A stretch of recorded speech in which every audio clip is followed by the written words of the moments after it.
That's pressure. I'm sure so. Just don't look at the flash.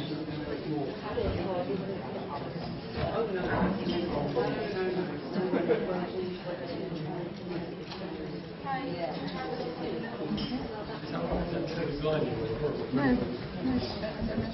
She's looking at something.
See if I can drum up.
Hi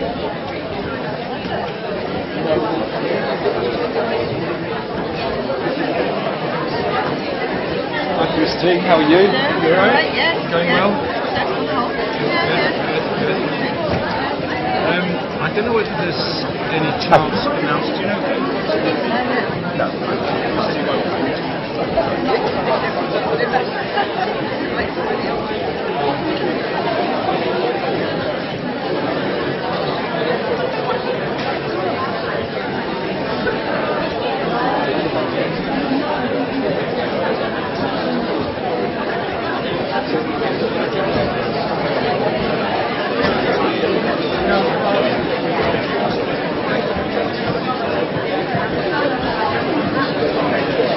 Thank you.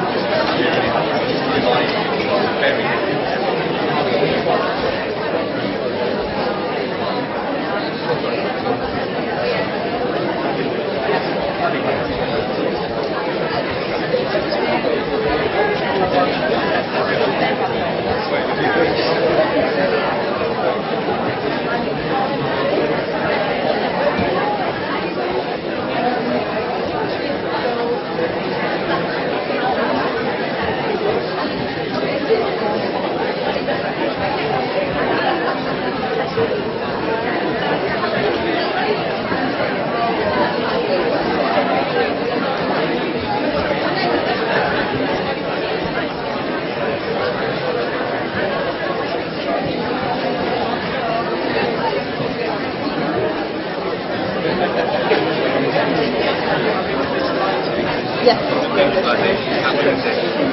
great.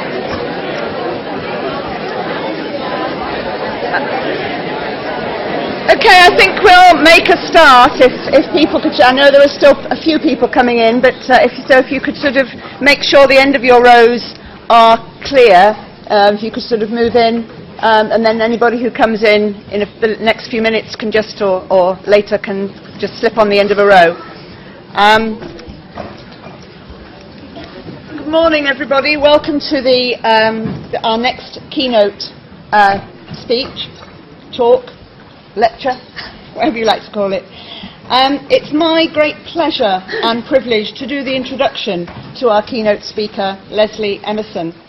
And I'd like to give you a little bit of background to this, in that our invitation to Lesley stems from a desire within the BERA Conference Committee to carry forward exciting conversations wherever they actually started, whatever event they started at. We wanted them to make sure they continued to flourish beyond their starting points. 2 years ago, some of you may remember, we introduced into our abstract process, our submission process, we wanted to encourage alternative ways of presenting at conference to capture the sort of research that we knew was going on out there that perhaps didn't fit neatly into a traditional paper session.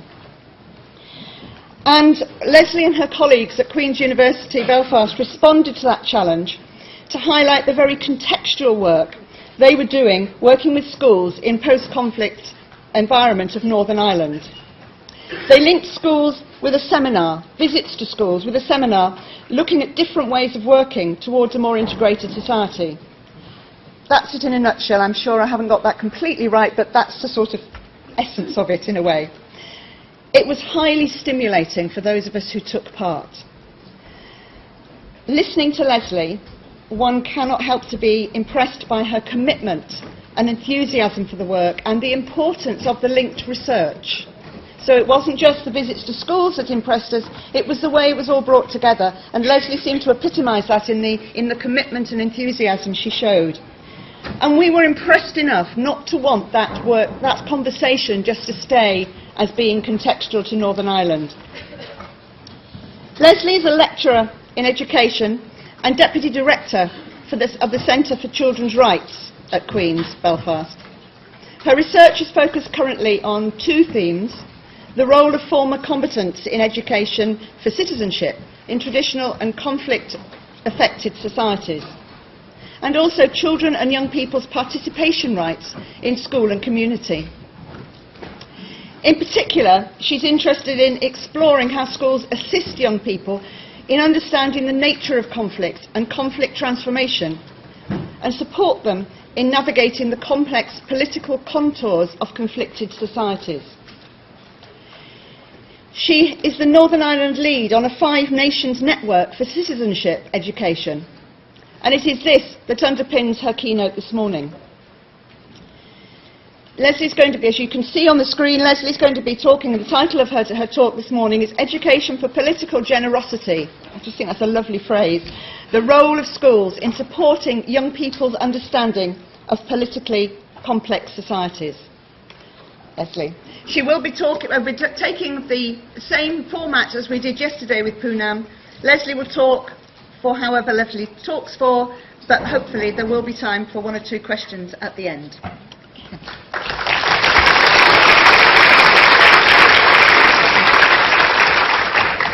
Okay, thank you very much, Felicity, for your very kind words, and thank you as well to BERA for inviting me to do this. It's an absolute honour. It's completely and utterly terrifying, but it is an absolute honour. And in fact, I have to confess that whenever I got the email inviting me to participate, I just thought it was a very nice email asking me to submit an abstract, and said yes, not knowing it was a keynote.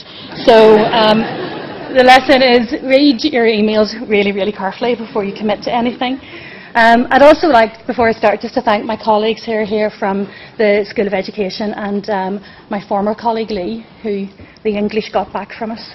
And just to thank them for all of their support in my kind of thoughts and preparation for this work. And also there's a clatter of our PhD students here as well, so just to thank them for all of their encouragement. And most importantly, for all of the really interesting conversations that we can have within the school formerly known as the School of Education, now known as the School of Social Sciences, Education and Social Work as of August. But I was saying to some colleagues last night that, you know, we're really lucky to work in an organisation where we have such diverse research going on, such diverse approaches to research, and really interesting conversations that certainly over my time at Queen's have stimulated my thinking. Not necessarily, I think, in the direction that some people might have wanted it stimulated, but certainly there's a really good bond in terms of the different approaches to research that we take. Just to explain the title a little bit, this idea of political generosity is something that I've been thinking about, I suppose, for the last, oh my goodness, 10 years, I think was the first time I started to use this term. And it's really linked to some of the work that I have been doing, particularly working with former combatants in the Northern Ireland conflict. And I'll talk a little bit more about that as we go through the presentation. And I suppose what I've been interested in is how we can operationalise this in educational settings. So, the thrust of this is really about how can we help young people begin to understand and navigate the really complex contours of some of the societies that they live in. And whilst my interest is primarily around conflict and conflict-affected societies, I think that hopefully some of this will speak more broadly to the idea that young people live in very complex political worlds. So I want to start with a quote from the greatest philosopher of all, Bob Dylan. We live in a political world, and into that political world young people are placed, and they're being constantly bombarded with images, with issues constantly arriving, particularly through social media, and these are political issues. And I suppose one of my concerns is how can we help them make sense of that world that is around them? How can we engage them with the political? I think it's also important to sort of acknowledge that this is the political world that I inhabit as well, and we bring our own political perspectives and our own political histories, I suppose, to the work that we do. So as a child growing up in Northern Ireland during the conflict, I was born 3 years before it started. It wasn't my fault, but growing up in that society and going to schools where, I suppose at that time, the idea was that schools would be an oasis of calm for young people and these issues wouldn't be talked about. So I grew up in a conflict-affected society where in the school I went to, we only did Irish history if it came up as British foreign policy, and I didn't really understand the context that I was living in. And then I taught in that context, and I taught through the late sort of 80s, 90s, and teaching young people who were growing up in a complex world, and also in a complex world that was undergoing transition from conflict to peace. And again, not really being equipped with the tools to think that through, to think through those processes. I then had the opportunity to work as a curriculum developer. I was an advisor for a local education authority, essentially, on citizenship education, and had an input along with my colleague Alan McCulley down here on developing the citizenship curriculum for Northern Ireland as we were transitioning to a more peaceful society. And then over the last 11 years I've had the opportunity to be an academic, not to distance myself from this, but I suppose to have some space to reflect on all of those experiences and to think about some of the concepts and ideas that might help us understand how we can prepare young people better for the society that they live in. So what am I going to do today? Well, I want to just briefly talk about some of the rhetoric surrounding the role of schools in these political complex societies. And then I'm going to focus a little bit on citizenship education. Now, I'm conscious that there are many other subjects that contribute to helping young people understand their political world, but one of the primary subjects is citizenship education. So I just want to talk about where we're at generally with citizenship education and to contextualise then the Northern Ireland citizenship curriculum for you before I explore this idea of education for political generosity. And in doing that, I'm going to draw on some work that I've been involved in, which has been about developing an educational programme to help young people understand the complexity of the Northern Ireland context, and it's through engaging them directly with former combatants in the Northern Ireland conflict, those who were involved in the violent conflict, Loyalist and Republican former prisoners. And I'll talk a little bit about the programme and also about the research that we've done that has been looking at the impact of that programme on young people and some of the lessons that I think we can learn from approaches to this type of education in schools. So hopefully, whilst the programme is very, very context specific, hopefully some of these broad themes and emerging principles are something that you can maybe think of how might that apply within your own context. I'm now looking to Lesley to check if I'm talking slowly enough. That's good. I do tend to talk quite quickly, so if you can't make out what I'm saying, just assume it's absolutely brilliant. Okay. So, we all know that schools are constantly being called upon through political rhetoric and general policy rhetoric to make a difference and to help young people make a difference within their society. And I'm always struck by this age-old quote from Larry Cuban that when society has an itch, schools get scratched. And certainly in our context in Northern Ireland, we get scratched a lot. There's a lot of things that we have to deal with. And what happens then is that these kind of expectations that are placed on schools in terms of their societal role tend to make their way into national curricula. And if you look at most national curricula, there will be some aim or objective that will attend to the need to produce educated citizens, responsible citizens, or in our context, contributors to society. And the main, suppose, curriculum conduit for that is citizenship education. And I think that we in Northern Ireland, correct me if I'm wrong, Alan, were the last country in Europe to actually develop a citizenship education programme. But we do see aspects of citizenship education as a discrete subject area or as some kind of cross-curricular theme across most national curricula. However, even though the rhetoric says this is really important, and even though we have this place within the curriculum to attend to these issues, the prevalence of citizenship education and its professed importance, it still has a really low status. It's given an incredibly low status within most curricula, within national curricula, but even by the time that trickles down into school contexts, it's generally the last thing to be timetabled, and it's generally not taught by specialists. So the status of citizenship education we know is quite low. We know there are issues in terms of how seriously it is taken in terms of national examinations and assessment, time allocated to it, how it's evaluated and inspected by the inspectorate in various jurisdictions, and also its low status within initial teacher education. As far as I'm aware, within Europe, only England and Austria are places where you can actually train to be a sort of specific citizenship educator.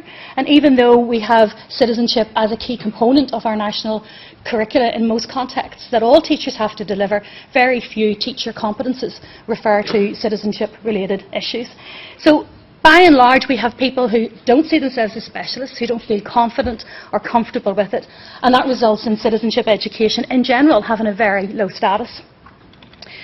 But there's also an issue in terms of the content of citizenship curricula. When you look at what is generally taught in citizenship education, there are 4 broad areas looking at political literacy. There's usually an emphasis in curricula on critical thinking, which I'll come back to in a moment. An emphasis on values and an emphasis on encouraging young people to actively participate in school and in community.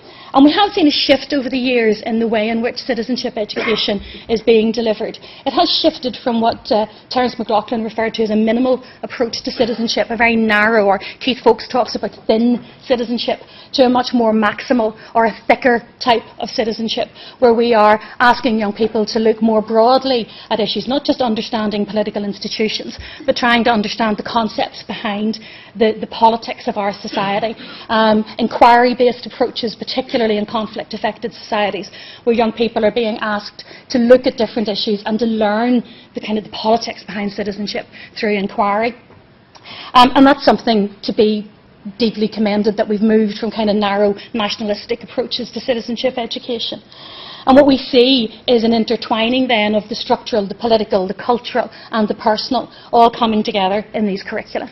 The relative weight of each of these components obviously varies from context to context, and certainly in the work that I'm involved in the 5 Nations Network for Citizenship Education, I know my colleagues across the UK and Ireland often bemoan the bits of their curricula that aren't right. It's too much focus on sort of the literacy aspect of understanding institutions and concerns around not really attending to political concepts. Okay?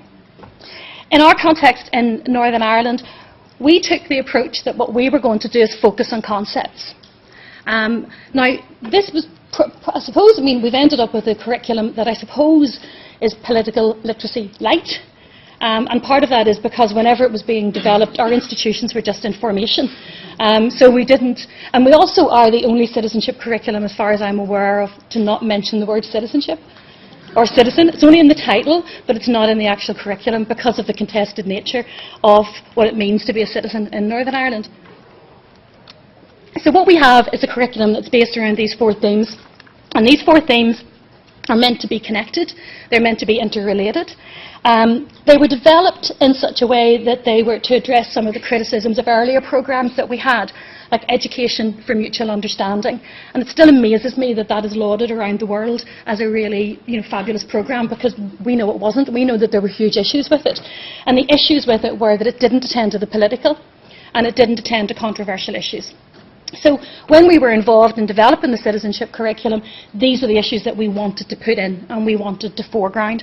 And we wanted it to be inquiry-based. We wanted it to look at human rights and democracy and the contentious issues within our society. Unfortunately, what has happened is that these themes have become disconnected. And the way in which the curriculum became implemented is that these themes are kind of, they become the curriculum. So year 8 we look at diversity. But if you're looking at diversity and not looking at that in the context of human rights, or not looking at that in the context of equality, what does diversity become? And if you're looking at these themes and not looking at the interrelated nature between them, then there are huge issues with how that becomes implemented into schools, resulting in a lack of criticality in terms of how young people are looking at these political issues.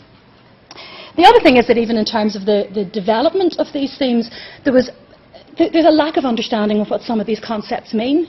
I remember as we were toing and froing, putting the curriculum together, the theme equality and social justice had been equality and justice, and suddenly changed to equality and social justice.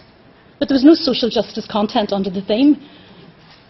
So there was a confusion around what the themes meant. Whenever we were training schools to implement the curriculum, at that time we were very focused on active learning and the methodology, which was really, really successful in schools in getting teachers to help young people to inquire, but we didn't focus on the concepts. And as a result, what we've ended up with is disconnected concepts and this, where diversity becomes difference as sameness, We're all different, but we're all the same. And there's no exploration of issues around, really digging deep into issues to do with discrimination and racism beyond individual racism, looking at institutional racism, etc. When we look at social justice, it becomes charity. And we're not looking at the root causes of some of the injustices within the world.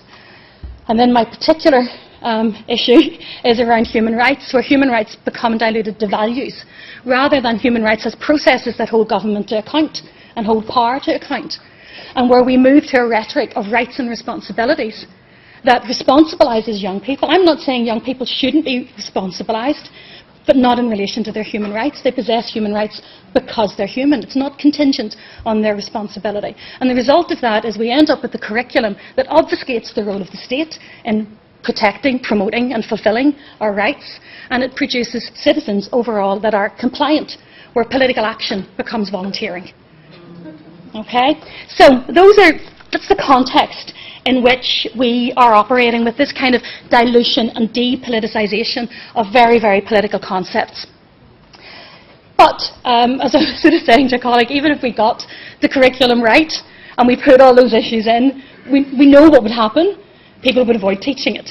And of course they would, and particularly in Northern Ireland, there's a real culture of avoidance of contentious issues. And there's really compelling arguments to engage young people with controversial issues.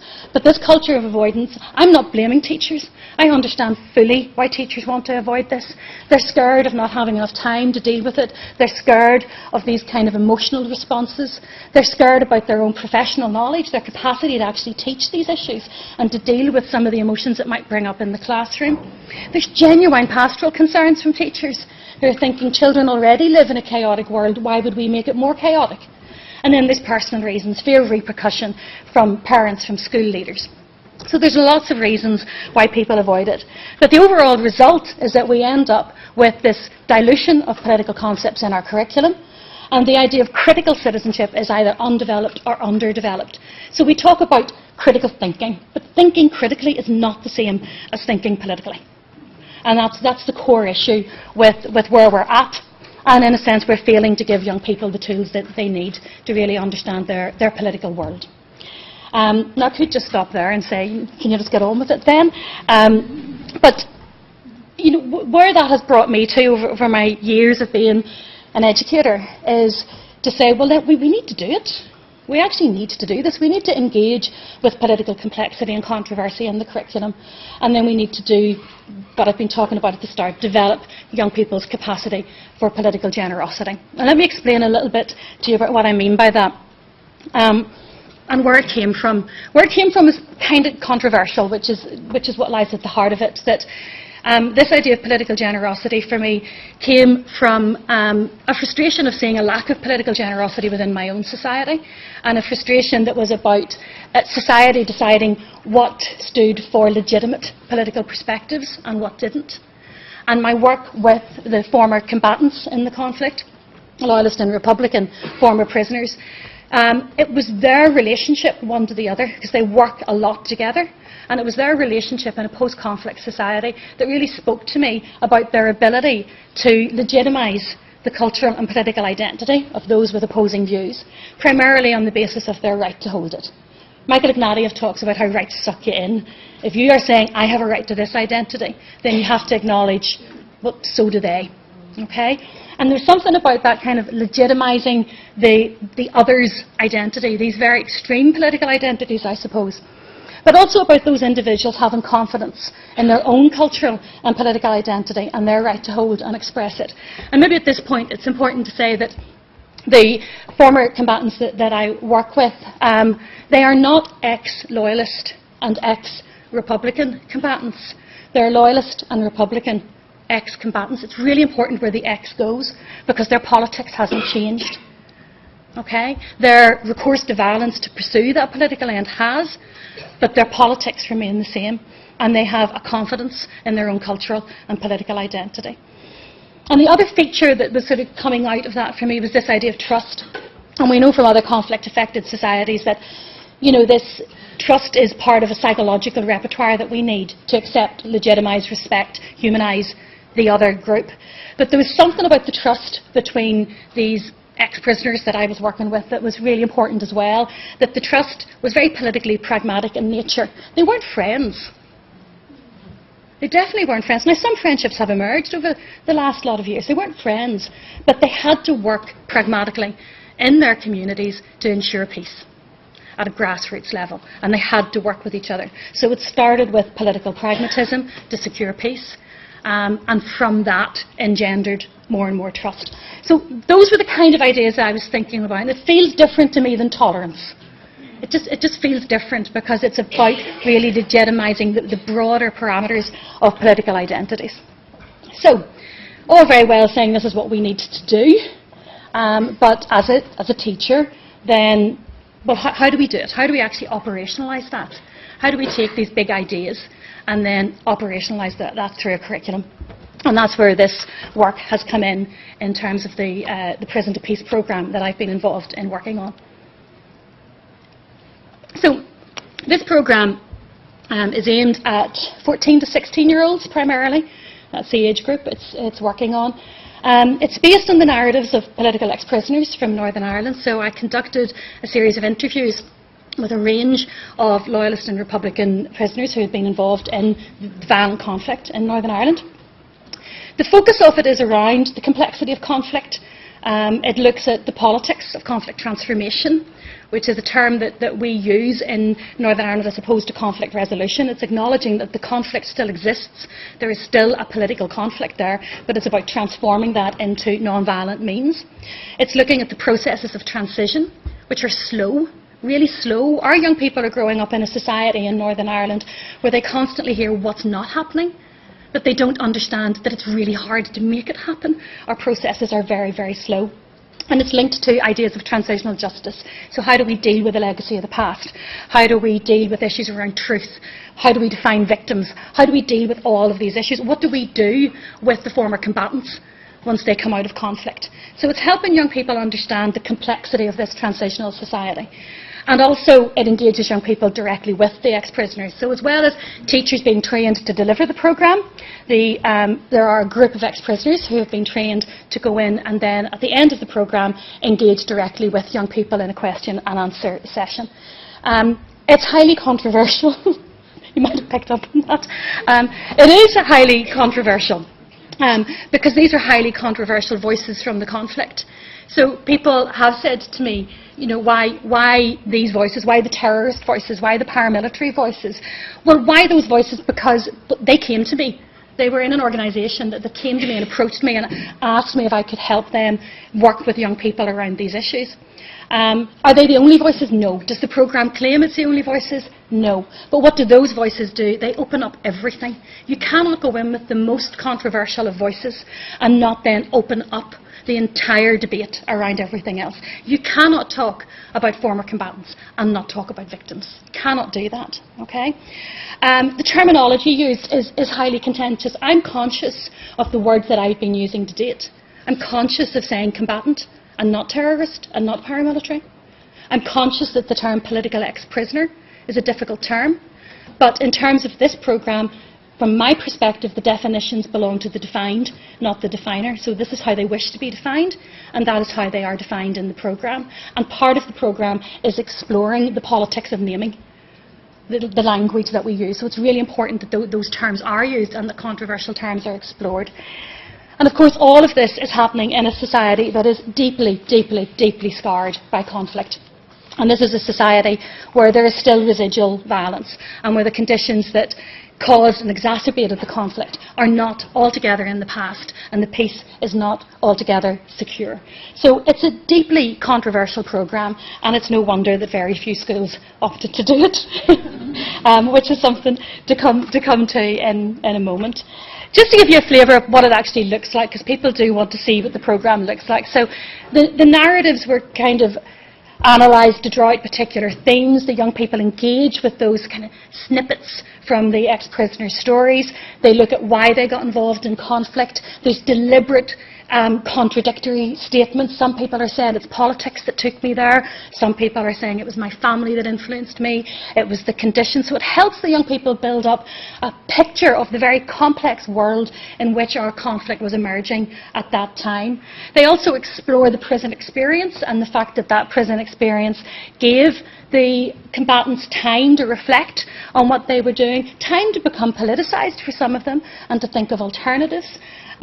Also time to find out a little bit about history. The quote isn't here, but it is one of my favourite quotes from one of the prisoners, where it was a loyalist prisoner who was obviously fighting and using violence to maintain the union with the UK. And he said when he was in prison he did Irish history. And he said, I didn't realise that Northern Ireland had only existed from the 1920s. I thought it had existed from biblical times. And then he said, and when I did history in jail, I stopped and thought to myself, maybe those Republicans have a point. And then said, but don't tell anybody I said that. But it speaks to the power of history, and it speaks to the power of having time to think politically, to think historically, and that speaks to the young people about what is it that transitioned, didn't change these people's politics, but made them think differently about the way to go forward. It culminates in a panel discussion with the political ex-prisoners, where young people do explore with them motivation, how they feel now, the job that they're doing now in terms of conflict transformation at grassroots levels. Okay? So I should say as well, it's maximum a 10-week programme, maximum an hour a week. It's a very short programme. So that's the programme. It's highly controversial. So I suppose we needed to find out if it was having any impact for good or ill. And as you can see, cluster randomised control trial, so enter Paul Connolly, for those of you who know him. So Paul Connolly in the school convinced me to do a cluster randomised control trial of the initiative. I kept maintaining it wasn't an intervention and it wasn't manualised, and it was more about dealing with concepts and it wasn't about dosage and all of that kind of stuff. So we compromised in developing what I'm describing as a participatory cluster randomised control trial, where we worked very, very closely with advisory groups, including a young person's advisory group who came from a school who'd been doing the programme in a kind of a pilot stage, and those young people helped us in the entire design of the research, helped us develop the measures, choose the measures, helped us develop the qualitative protocols, helped us analyse and interpret the findings. I don't have time to look at all of that, but that was one of the key things that we did. And we did case studies, qualitative case studies. What was the outcome of it? I'm going to come back to this slide in a minute, but just to kind of say that from the actual cluster randomised control trial and looking at the measurable impact and the statistically significant impacts of this, which also had really high effect sizes, it had an impact. And I was surprised by that, because I'm a teacher and I don't think 10-week programmes can have that much of an impact.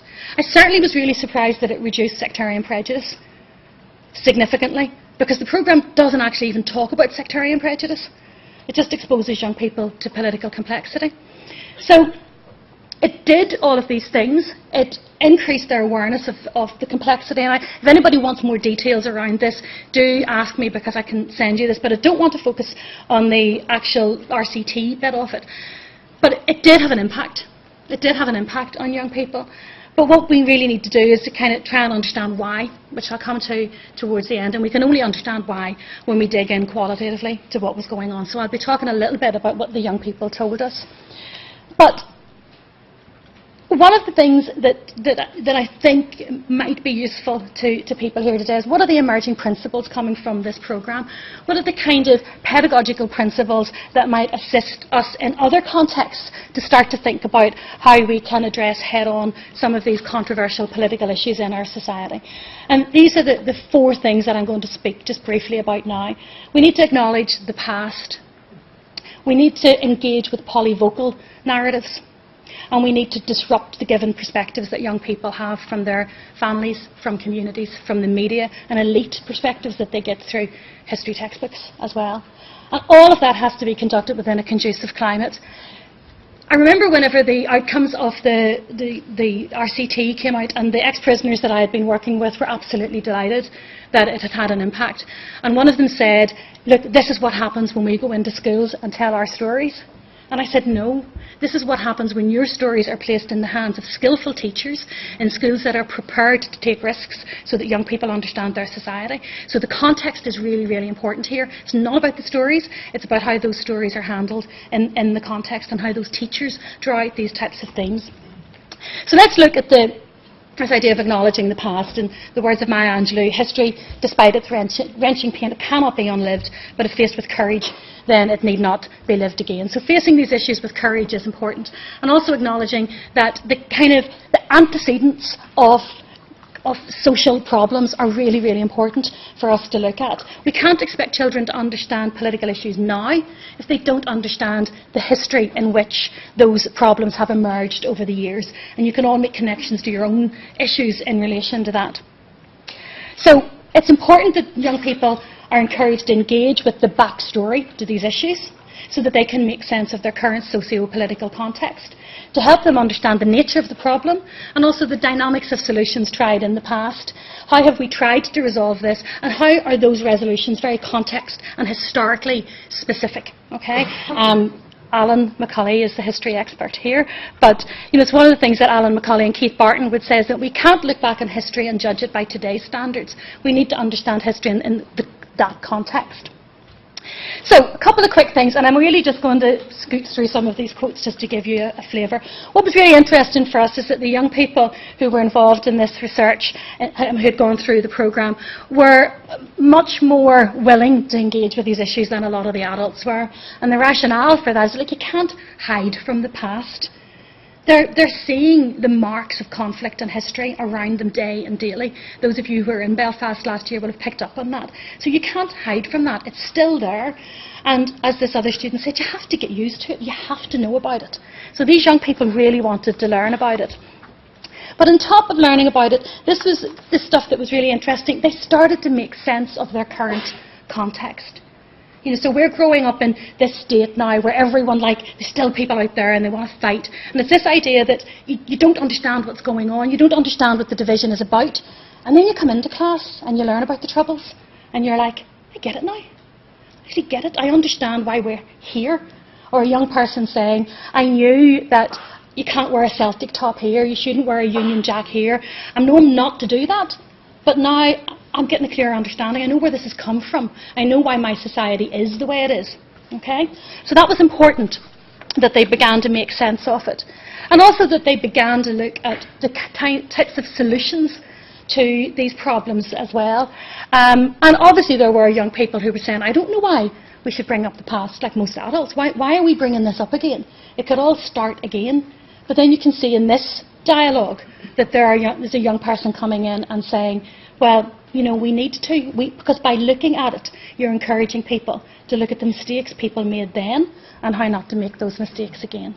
So there was lots of data from the young people that we spoke to about their need to understand their current context, how going back into the recent past and the most controversial bit of our recent past actually was helping them begin to understand why their society was the way it was, why there was this complexity of politics in it, and understanding that we need to learn about this so that we can move forward, basically.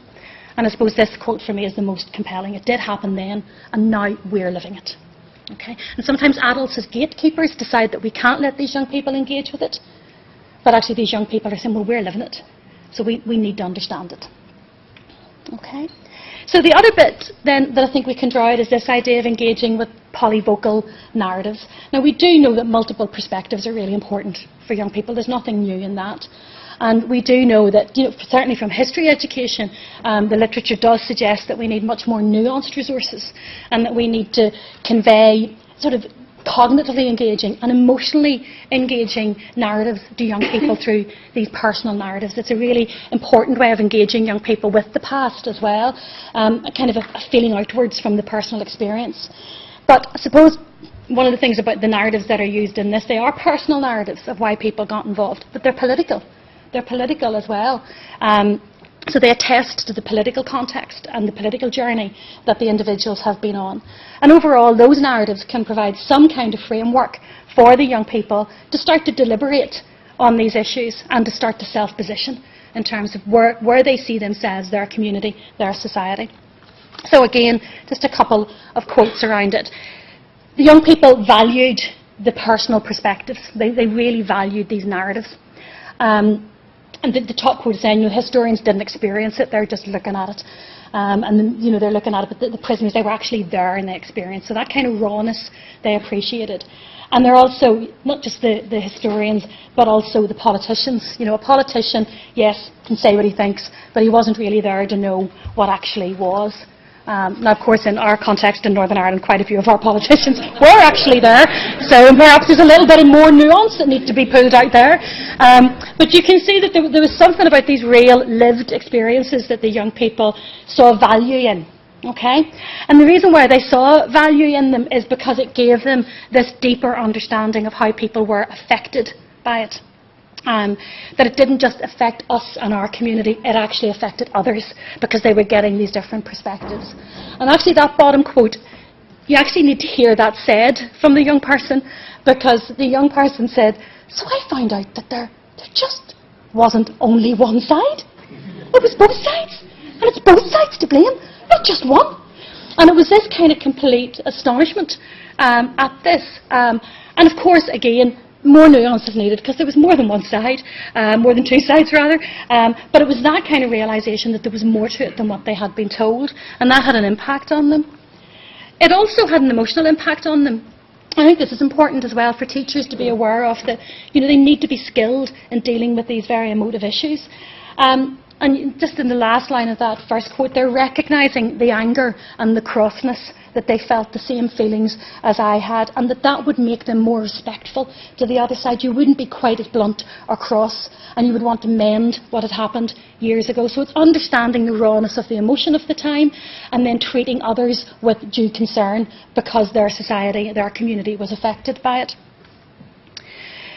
The third principle to draw out of this from the way in which the programme was implemented was around the idea of disrupting the given perspectives that young people have, challenging the myths that they're growing up with, disrupting also homogenised official narratives. Sometimes our history curriculum presents the conflict in Northern Ireland as a conflict between two communities benignly refereed by the British state. That's the way it's kind of presented, rather than actually looking at the complex political picture and the historical context of all of that.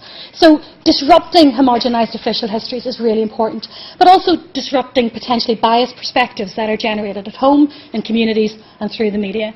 And I'm drawing on a quote here from Michael Ignatieff, who's talking about the context of transition and the need for truth within that. And he says that what we need are mechanisms to narrow the space for permissible lies and to disrupt these given narratives. So just a couple of quotes just to illustrate that from some of the young people. Young people saying, I only had the view of where I came from, but I have a wider view now. And this other young person saying, when I was younger, the influences were coming from my family and friends and community, but now I have my own voice, I have my own opinion around that. But what was important as well for the young people is that they were also acknowledging that the voices that they had, the narratives that they were getting from their family and their community were important too. They were real. So in a sense, it's important to disrupt the given perspectives, but not to deny those perspectives, because those perspectives are really, really real. So it's handy to get the factual details and recorded events, and they trusted schools to give them something that wasn't sort of half-baked and shoved in their face.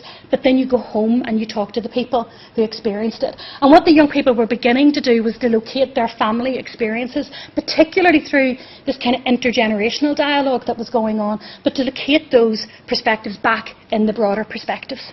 Okay? Now, obviously, that has an issue for young people. That creates a cognitive dissonance between what they were told and what they're now hearing, and it can be quite threatening and confusing and emotional, as you can see from these quotes. So you're second guessing yourself because you're hearing something different, and it can be confusing, and you find it really hard trying to take it in what your religion done, why they killed innocent people. So beginning to understand how your community had done wrong as well was very emotionally and cognitively engaging for the young people. And again, it takes really skilled teachers to deal with that in the classroom context, and lots of debriefing and lots of communication with parents, etc., around that. So that brings me to the last kind of feature that I just want to touch on, and it's the idea of how do we develop a conducive climate within schools for this. It was very clear that the schools that were engaging with this were ready to do so. And that's why it was really important to dig deep into those schools through the qualitative work to find out what made them ready. And I'm not going to talk about all of these, but just what was very clear is these schools had an ethos that was really committed to social and citizenship learning. One principal said, we need to prepare young people not just to live in this society, but in this society. They need to understand this society. It was really clear that these schools were deeply connected to the communities that they served. They understood those communities. Most of the principals came from the community that they were in, and they had a sense of how far they could go, how far they could push the community that they were in dealing with these highly controversial topics. The teachers were equipped. The teachers felt that they were trained, felt that they were confident around it, felt that they had been given the appropriate skills. Most of them had been involved in other types of programs that weren't quite as controversial. Okay, so they'd been involved in other things and in a sense had been building up their skills in this area. But the main thing that I just want to kind of draw through here is this idea that there were relationships within the school characterised by trust. And the importance of trust, I think, is best said by someone we interviewed stakeholders from other types of curriculum initiatives as well, who said, basically, the teacher wants to know that if the shit hits the fan, they're backed up. They're not going to be scapegoated as some kind of rogue educator, so they want to know that they're backed up. And certainly the teachers that we worked with felt that they were supported by their senior management, who understood the context that they were in. And as this teacher said, have the support from my principal and board of governors, address these issues with due sensitivity, but I don't have a licence to do stupid stuff. So in terms of that as well, when we spoke to parents of children who were involved in the programme, they were very trusting of their schools as well. So this parent said, I signed, this is the permission form to attend the panel. I had no issue signing it because I have great faith in, that the school knows what it's at. And I thought, no, that's fine, even though part of me thought, oh God. So there was fear there, but a trust in the school that they would be able to do that. And that's because of really good, clear communication between the school and the parents and the school and the community. And I think most interesting for me was the trust that the young people had in their teachers. So we did ask them, this kind of stuff, well, what, your teachers are going to be a bit, you're hearing from your parents and they might be biased, but your teachers grew up with it too. Are they not going to be biased? And they would say, well, no, because they're more educated. So they certainly spoke to the fact that because the teachers, in their view, had had a greater education around these issues, that they had the skills and the capabilities to present a broader range of perspectives. And they also, particularly like this exchange, where they were kind of saying, and teachers, they're neutral in class. They're neutral in class because they have to be. It's their job. So there was the education and the skills that the teachers had to help them deal with these issues, but it was also the fact that there was a professionalism that was expected of their teachers.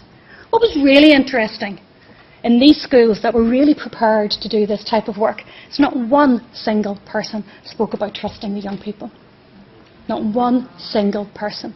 In fact, they were more concerned about the young people not being able and not being ready. And when I look at what the young people have been saying on all those slides beforehand, they should be trusted. That they should be trusted in being able to handle these issues, again, within a climate that is conducive to delivering them. So if we return to these outcomes, this is me nearly at an end here, if we return to these outcomes around prison to peace and trying to make sense of them, a few things to draw out. The young people did come out the other end of this programme more confused. Okay? They came out the other end, as I said, it would be quite funny if they come out knowing less than what they had at the start, but they went out the other end more confused, getting more of a sense of the complexity of conflict, more likely to locate their context within the historical and political context they were living in. They were more likely to be politically engaged, etc., etc. The other thing that's really interesting is the blue box at the bottom. There's no change in their cultural identity. So these young people came out the other end more confused about the context that they were in, but just as confident about who they were in that context. And that's really important. And that's something we hoped the programme would do. We didn't set out to change the young people's identity. If you think about the the concept that I was talking about, political generosity. We wanted them to be confident about their identity, but to be able to legitimise the identity of the other. And that's the type of thing that we can see coming through. And I just want to, just a couple of quotes here. You can see from some of these teachers saying, you know, this is what we want the programme to do. They have no reason to give up their culture. No reason, but you must accept that other people feel equally the same. And the teacher at the bottom talking about his students saying, these boys are going to come out this programme, and do you know what? If they come out the other end believing exactly the same as they believed at the start, that's okay, because that's where they want to stand, that they've actually deliberated and positioned themselves there. So that was quite important for the programme, and it's speaking towards that idea of political generosity. And really to conclude then, what is the challenge that I think this type of work brings? It's challenging us to engage with the areas of greatest discomfort and the most controversial voices that speak to the personal and the political. And if we can't do that with the most controversial, then let's start along a gradient of controversy. Let's get our schools ready.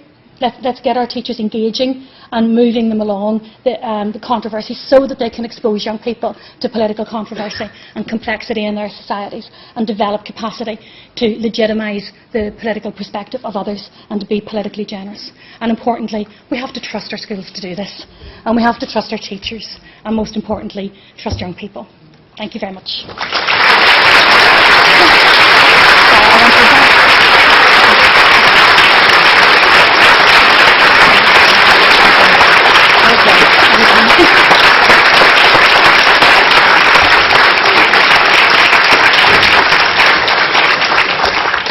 Thank you so much, Lesley, for that stimulating, once again, a really stimulating discussion.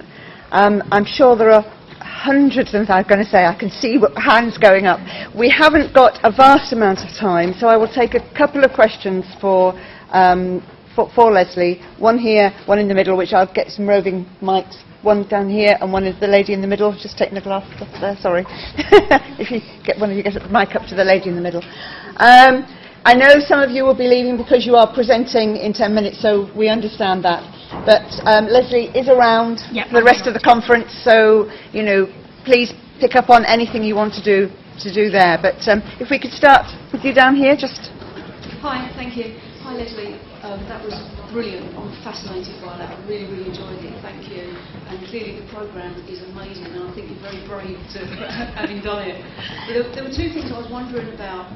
First of all, the schools in Northern Ireland. I was wondering at the beginning of the presentation, are they secular schools or are they Catholic and or Protestant schools? And then further through the presentation I realised from the slides actually there are both. And also I was wondering about religious studies as a subject. Is that taught in schools? And if so, how are these sort of issues around the historical religious segregation dealt with within that subject? Does that come up at all? Or Do you want me to answer that very quickly? Sorry. Yes, we do have, we have the most complicated education system in the world. We do have separate schools, Catholic and the state schools, which are de facto Protestant. We have integrated schools. We have a range of different schools, and the programme was applied across all of those schools.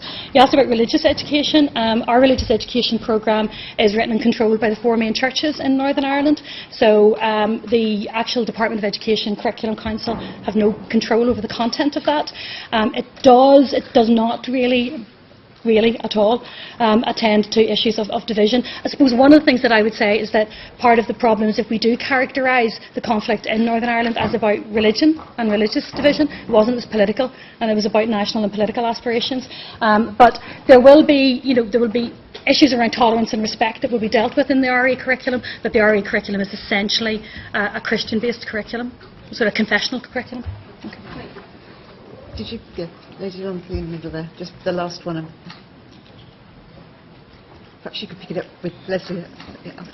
Hi, mine isn't a sort of an academic question. It's a comment. I was a head teacher for 17 years in the Isle of Dogs in East London, and we had terrible racial conflict, Islamophobia and so on, very similar to what's going on around this country and the world. And we actually, in desperation, we did lots of very positive work. But one of them was to send them to some of our roughest and toughest ones with leadership potential to Belfast and then to the Share Centre in Fermanagh. to see what a divided community looked like. And it made such an impact. You know, we just sent our best teachers, lots of different work around it. But basically they came back and saying, well, first of all, they couldn't understand, why are we going? They're all white, they're all Christian, what they're fighting about. So, you know, there was all that. But actually, they came back and said met some of the children they met who were so entrenched in their views, they didn't want to change. And that meant our youngsters came back to the Isle of Dogs, formed the Unity Crew and did amazing work. We went back for many years. I've also spoken in Belfast at many conferences a few years back on inclusion, where because of all the different divisions in schools, they looked at me like I'd come out of, you know, outer space. And I'm worried the same thing is happening now in this school, because we have segregated schools more and more. And I really applaud the approach you've taken. You've got to challenge these things. You can't pretend they haven't happened, and we've got to talk about it. So it's been fantastic. Thank you. And I think it's also important to acknowledge, you know, the work that I'm focused on is how do we deal with these issues in the curriculum, but obviously there's a huge amount of work that is going on with colleague Joanne Hughes and Tony Gallagher and you boys up there, looking at developing shared education, and there's other ways of approaching these issues. My focus is on curriculum. Okay. Thank you very much indeed, Lesley. One of the things that I've picked up from was your quote from Maya Angelou, and I'm going to completely misquote it, in terms of facing issues with courage, which you not only do in your work, but you disrupted your own perspective of not being a keynote speaker. So thank you very, very much. Thank you.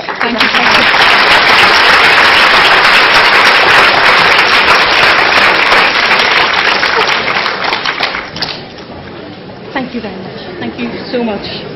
And thank you so much for that opportunity. I actually really enjoyed it. You looked through. I actually enjoyed it.